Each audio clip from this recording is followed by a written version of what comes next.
ഹഫ്സ റളിയല്ലാഹു തആല അൻഹയുടെ മഹത്വങ്ങൾ അറിയിക്കുന്ന കുറേ ചരിത്രങ്ങളുണ്ട്.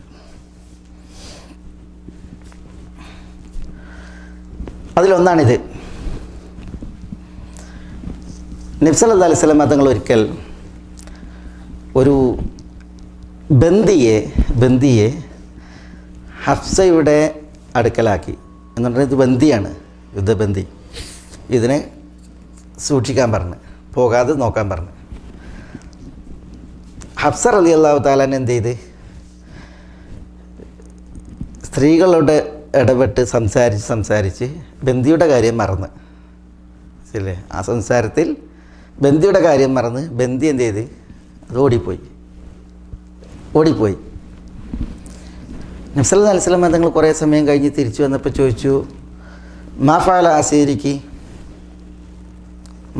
അസീറുക്കി, ബന്ദി എവിടെയെന്ന് ചോദിച്ച്. അപ്പോൾ അവർ പറഞ്ഞു, ലഹൗ തിയാ റസൂലല്ലാ അൻ, റസൂലെ ഞാൻ മറന്നുപോയി, അശ്രദ്ധമായി പോയി എന്ന് പറഞ്ഞു. അപ്പോൾ റസൂലുള്ളാഹി സ്വല്ലല്ലാഹു അലൈഹി വസല്ലം തങ്ങൾ പറഞ്ഞു, യാ ഹഫ്സ മാ ബിക്കി ഖതഅല്ലാഹു യദക്കി എന്ന് പറയുന്നുണ്ട്.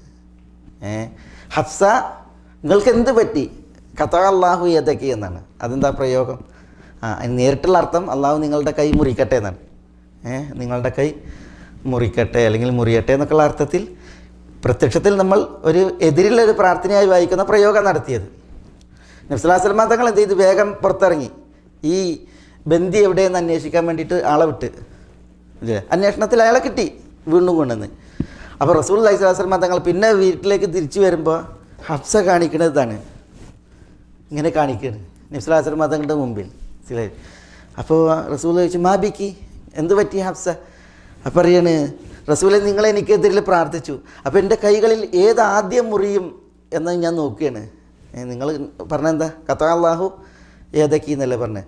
അപ്പോൾ എൻ്റെ ഇരു കൈകളിൽ ഏത് കൈ ആദ്യം അള്ളാഹു മുറിക്കും എന്നുള്ളത് ഞാനിങ്ങനെ നോക്കുകയാണെന്ന് പറയും. അപ്പോൾ റസൂലുള്ളാഹി സ്വല്ലല്ലാഹു അലൈഹി വസല്ലം തങ്ങൾ പറഞ്ഞത്, ഹഫ്സയോട് അവർ കേൾക്കെ പറഞ്ഞത്, ആദ്യം റസൂൽ അവരെ ആശ്വസിപ്പിച്ച്, മനസ്സിലായ, നിങ്ങളുടെ കൈ മുറിയില്ല, കൈ അവിടെ താഴ്ത്തിയിടാൻ പറഞ്ഞ്, എങ്ങനെ മറിച്ച് നോക്കേണ്ട കാര്യമില്ല, കൈ തൂക്കിയിടാൻ പറഞ്ഞ്. എന്നിട്ട് റസൂലുള്ളാഹി സ്വല്ലല്ലാഹു അലൈഹി വസല്ലം തങ്ങൾ അവിടെ വെച്ച് പറഞ്ഞത്, അല്ലാഹുമ്മ ഇന്നി ബശറുൻ അഗ്ദബു കമാ യഗ്ദബുൽ ബശർ ഫഅയ്യുമാ റജുലിൻ മിൻ ഉമ്മത്തി ദഅഉതു അലൈഹി ഫജ്അൽഹു ലഹു സകാത്തൻ വ തുഹൂറ എന്നാണ്. അതായത്, അല്ലാഹുവേ ഞാൻ ഒരു മനുഷ്യനാണ്, ആളുകൾ ദേഷ്യപ്പെടുന്നത് പോലെ ഞാനും ദേഷ്യപ്പെടും. റസൂലുള്ളാഹി സ്വല്ലല്ലാഹു അലൈഹി വസല്ലം തങ്ങൾ പറയണം, അല്ലാഹുവേ ഞാനൊരു മനുഷ്യനാണ്, ആളുകൾ ദേഷ്യപ്പെടുന്നത് പോലെ ഞാനും ദേഷ്യപ്പെടും.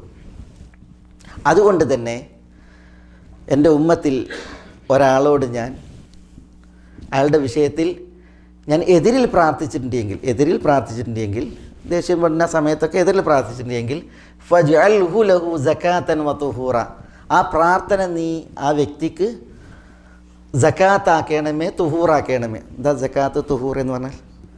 പരിശുദ്ധി, പാപശുദ്ധിയും വിശുദ്ധിയും ആക്കണമേ എന്നുള്ളതാണ്.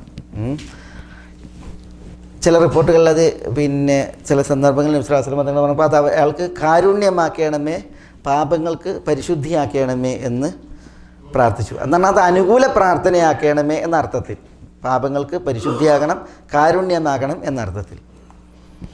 അതുകൊണ്ട് തന്നെ നബി സല്ലല്ലാഹു അലൈഹി വസല്ലം തങ്ങൾ ഇപ്പോൾ ഈ ഹഫ്സയുടെ വിഷയത്തിൽ ഇത് നബി സല്ലല്ലാഹു അലൈഹി വസല്ലം തങ്ങൾ ഹഫ്സയെ ആശ്വസിപ്പിച്ച്, ഹഫ്സ നിങ്ങൾക്ക് എതിരിലുള്ള പ്രാർത്ഥനയല്ല, നിങ്ങൾക്ക് അനുകൂല പ്രാർത്ഥനയാണെന്ന് അറിയിച്ചിട്ട് നബി സല്ലല്ലാഹു അലൈഹി വസല്ലം തങ്ങൾ ഇതിവിടെ ഉണർത്തി. നമ്മൾ ചില ഹദീസുകളിലൊക്കെ കാണും ഇങ്ങനത്തെ എതിരിലുള്ള പ്രാർത്ഥന. ഉദാഹരണത്തിന് എങ്ങനെ നമ്മൾ പ്രത്യക്ഷത്തിൽ വായിക്കുമ്പോൾ അത് എതിരില്ലാന്ന് തോന്നും, അതേസമയം അത് അനുകൂല പ്രാർത്ഥനയാണ്.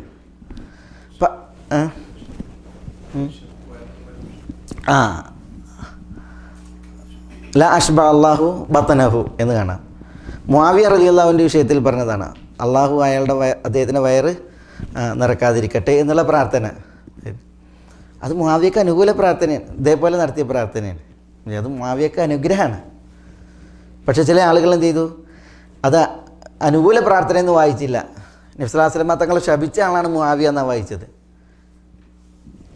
മനസ്സിലായോ? അത് തെറ്റാണ്. കാരണം നബി സ്വല്ലല്ലാഹു അലൈഹി വസല്ലം തങ്ങളുടെ ഇത്തരം പ്രാർത്ഥനകളിൽ ആ ഒരു പ്രയോഗം എന്തർത്ഥമാക്കുന്നു എന്നുള്ളതാണ്.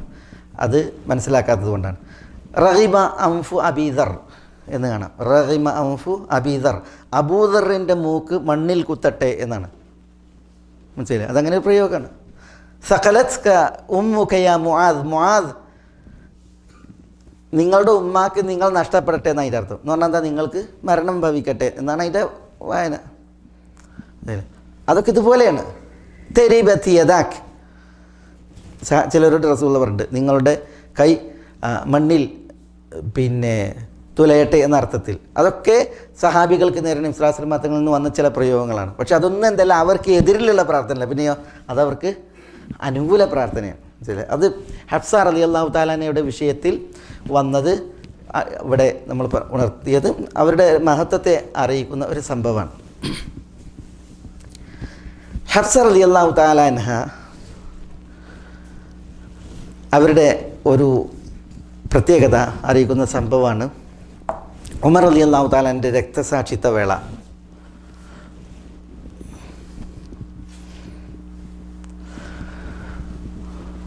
ഉമർ റളിയല്ലാഹു തആല അൻഹുവിൻ്റെ രക്തസാക്ഷിത്വ സമയം, ആ സമയത്ത് ഉമർ ആരെയും ഖലീഫയാക്കി നിശ്ചയിക്കണില്ല. അപ്പോൾ ഹഫ്സ അത് അബ്ദുള്ളയോട് പറയുന്നുണ്ട്. ഉമറിനെ പലരും ചികിത്സിക്കാൻ വന്നു, മനസ്സിലേ? പക്ഷെ ചികിത്സ ഉമറിന് ഏശനില്ല എന്ന് മാത്രമല്ല, വായിൽ കുടിക്കാൻ കൊടുക്കുന്നത് എന്ത് ചെയ്യാണ്? ആ മുറിവിലൂടെ പുറത്തേക്ക് വരണം. അപ്പോൾ ആമാശയത്തെ ഭേദിച്ച് കുടലിനെ ഭേദിച്ചിട്ടാണ് മുറിവേറ്റിട്ടുള്ളത് ഉമറിന്. അപ്പോൾ അതിലൂടെ പുറത്തേക്ക് വരികയാണ്. വെള്ളം കൊടുത്താലും പാൽ കൊടുത്താലൊക്കെ വരികയാണ്. അപ്പോൾ മാത്രമല്ല വൈദ്യൻ ചികിത്സിക്കണ വൈദ്യൻ പറഞ്ഞത് നിങ്ങൾ ജീവിച്ചിരിക്കൂല, അടുത്ത ഖലീഫയെ നിശ്ചയിക്കാനൊക്കെയാണ്. ഏതായാലും ഹഫ്സ അബ്ദുള്ളയോട് പറയുന്നുണ്ട്, വാപ്പ ഒരു ഖലീഫയെ പറഞ്ഞിട്ടില്ലല്ലോ, നിശ്ചയിച്ചിട്ടില്ലല്ലോ. അപ്പോൾ അബ്ദുള്ളക്ക് പറയാൻ പേടി. അദ്ദേഹം പറയുന്നത് ഞാൻ പറയില്ല എന്ന്. അപ്പോൾ ഹഫ്സ പറയാണ് ഞാൻ പറയും. അങ്ങനെ ഹഫ്സ ഉമർ റളിയല്ലാഹു അൻഹു രക്തത്തിൽ കിടക്കുകയാണ്, പ്രയാസഭരിതമായിട്ട് കിടക്കുകയാണ്.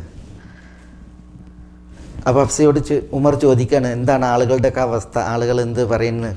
അപ്പോൾ ആളുകളുടെ അവസ്ഥ ഒക്കെ ഹഫ്സ നേരിട്ട് ഉമറിന് പറഞ്ഞു കൊടുക്കുകയാണ്.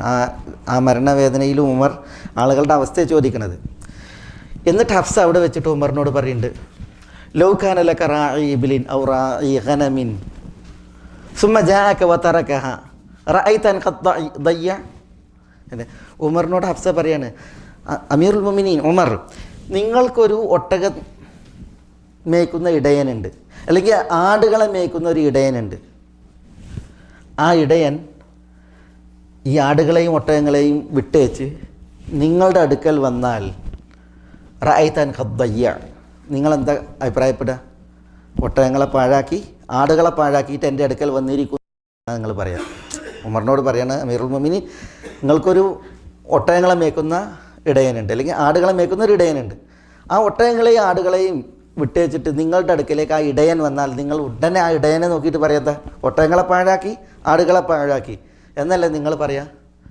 റിആയത്തുന്നാസി അശദ്, ആളുകളെ മേയ്ക്കുക എന്നുള്ളതാണ് ഒട്ടകങ്ങളെ മേയ്ക്കുന്നതിനേക്കാൾ ആടുകളെ മേയ്ക്കുന്നതിനേക്കാൾ ഗൗരവപ്പെട്ട വിഷയം. അതുകൊണ്ട് ഒരു ഖലീഫയെ നിങ്ങൾ നിശ്ചയിക്കണം എന്ന് ഹഫ്സ പറയാണ്. അപ്പോൾ ഉമർ റളിയല്ലാഹു തആല അൻഹു അപ്പോൾ വികാരഭരിതമാകാണ്.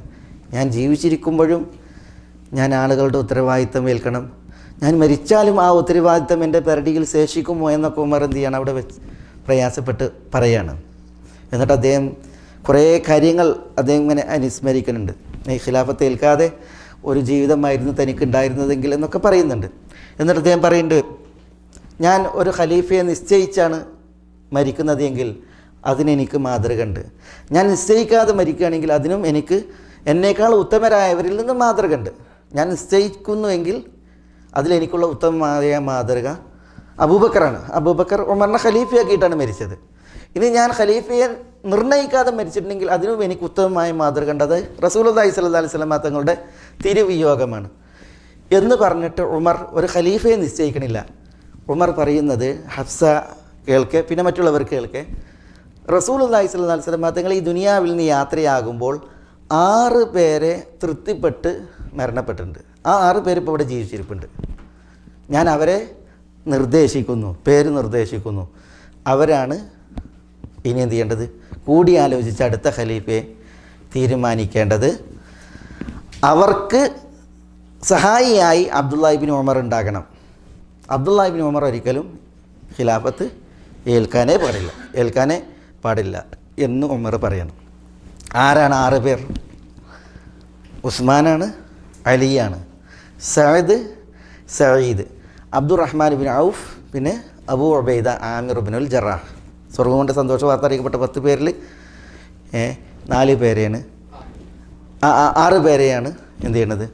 ഉമർ അവിടെ പറയുന്നത്. ഇവർ എന്ത് ചെയ്യണം? കൂടിയാലോചിച്ച് അടുത്ത ഖലീഫയെ ഇവർ തീരുമാനിക്കണം എന്ന് ഉമർ റളിയല്ലാഹു തആല അൻഹു പ്രഖ്യാപിക്കണം. മനസ്സിലെ ആ ഒരു വലിയ തീരുമാനം, ഒരു നല്ല തീരുമാനം, അതിലേക്കെത്താൻ ഉമറിനെ ക്ഷണിക്കുന്നത് ആരാണ്? ഹഫ്സ റളിയല്ലാഹു തആല.